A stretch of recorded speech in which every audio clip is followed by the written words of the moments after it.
Yeah, let's go.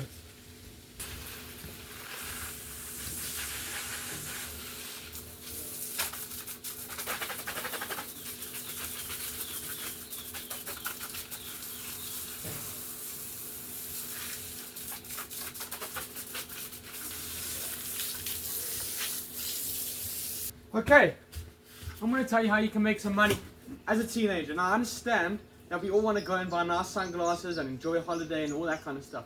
But the first step when it comes to how to actually make that cash as a teen and start that hustle is to understand it's not about the materialism. It's not about getting all these fancy things and enjoying a high life. I'm telling you, that is not what it's all about. It's more so about providing value. So if I'm going to tell you exactly how it could be, think about how to add value, how to solve problems. I mean, when I was starting, really started when I was 12, I was really wanting to make a bit of extra money. I just, not even for any reason, just because I thought it was fun as a game. So I thought, at school, what can I do? So when I used to go to the tuck shop, there was a long line, and whatever I wanted to get, it could be a hamburger or a packet of chips, there'd always be this long line to wait, and it would snake all the way around, and no one would be able to get their lunch. Nobody would be able to buy anything from that tuck shop. So by the time the break had ended, it was already 30 minutes later, and there was still a line. Everyone was sent back to class, so we weren't able to get any of our food.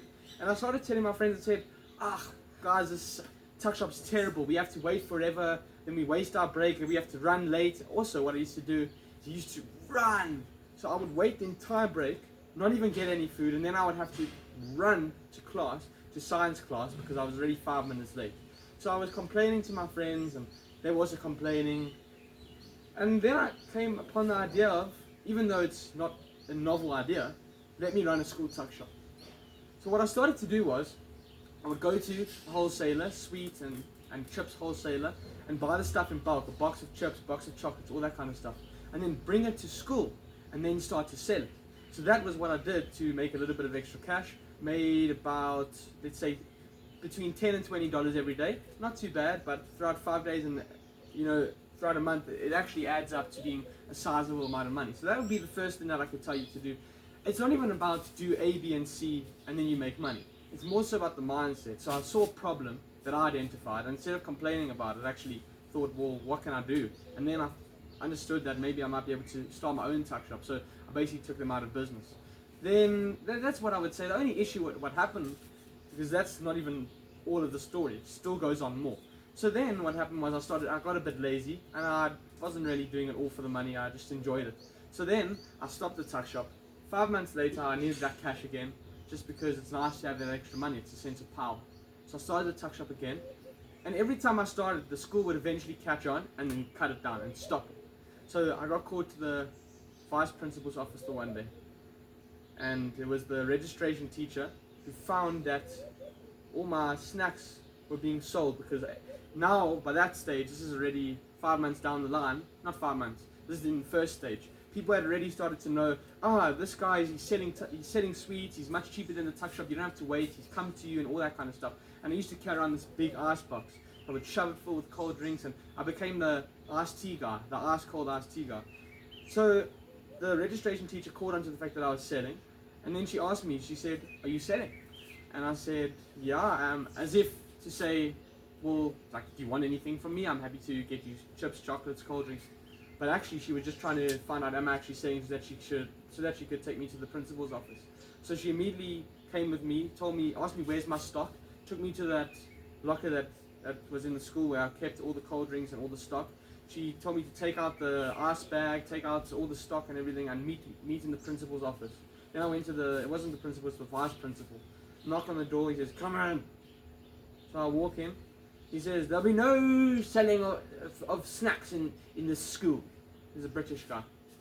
I said, it doesn't say anything in the constitution or in any of the legalities regarding the school, because every school apparently has some sort of constitution. So they say if kids do drugs, then you get a detention. If you don't do your homework X amount of times, you get a detention. And you answered I to sell. But I said, where does it say in the constitution? He says, it doesn't say anywhere in the constitution. I will have no selling on my school property. So with that, it means that that constitution is not worth the paper that it's written on, because he's not even using it to say I'm not allowed to sell. It's just his own opinion, because he doesn't want I don't even know what his story is. So then I decided,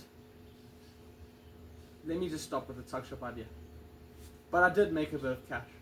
And guess what? 5 months down the line, started up again. And immediately shut down and closed down, called to the principal, vice principal's office. And actually not the vice principal, it was another teacher at the time, but one of the higher ranking ones. He was a geography teacher.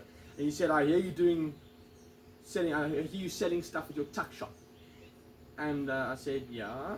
And he said, there'll be no more selling. Stop selling. We're not allowing you to sell anything because of dietary restrictions or some nonsense. He just didn't want me to sell. So that was a little bit of a bitter end to the story, but that's one thing that we can do if you're a teenager. I presume that you in school haven't dropped out or anything like that. And if you have, I don't know, that's your own decision. So definitely that's a good one. And you know what, there's no point in adding just fluff and telling you 5 different things. This is one thing that actually worked. It's a genuine story that I saw a gap, solved the problem, and made money. So that's what I could say if I would sum up this whole thing into one lesson. It's not just about trying to do A, B, and C just to make money. It's not about, walking up and down the stairs and calling this person and trying to just do things like that, being so desperate to try and make money. It's about actually identifying the problem, that from my own experience. So maybe that's a good tip that you guys can actually try and to implement into your own lives. Wherever you go, it doesn't matter what shop you go to, what store, what your friends are complaining about. Pay attention, look and say, oh, what is everyone complaining about? What is the issue that everyone's dealing with? And then find a solution. It could be, Temu orders are so expensive, they're massive amounts of taxes. Well, then maybe I could say, well, you know what? Let me order your Temu stuff, because you know what? I understand that Temu offers a discount. There's a certain coupons you get if there's a certain number of orders placed. So yes, they might be complaining about the order value, but now I'm able to order it in bulk and it becomes cheaper. So the most important thing is being able to identify what the problems are, and then think based on that, what is the solution? And that's how you can make money as a teenager. Also, before we end, I would like you guys to subscribe if you think that you are going to be able to make cash, and if you're going to actually take action on what I've said today, and like the video so that you can come back when you're a multi-millionaire and understand that this was the video that told you start a school tuck shop, look for the problems, try and provide a solution, provide value. So that's what I can say. And if you're interested in looking at other videos about how to earn money or how to be a cool guy, well then just check out all these on the screen right now. Okay.